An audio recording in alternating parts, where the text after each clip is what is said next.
राज ठाकरेंच्या आमची सत्ता रस्त्यावर टीकेला शेलारांचं जोरदार प्रत्युत्तर।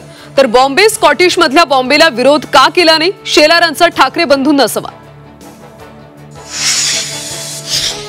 एकनाथ शिंदेंची दाढी अफजल खानाची, दाढीबाबतच्या विधानावरून खासदार संजय राऊतांचा घणाघात।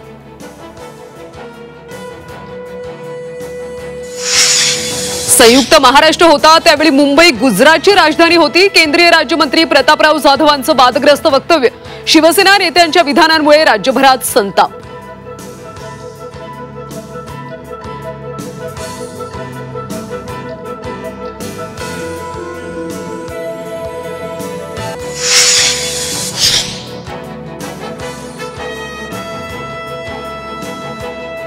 दक्षिण रायगडमधल्या धबधब्यांवर निर्बंध, पर्यटकांच्या सुरक्षेच्या पार्श्वभूमीवर प्रशासनाचा निर्णय, धबधब्यांच्या मार्गावर पोलीस बंदोबस्त।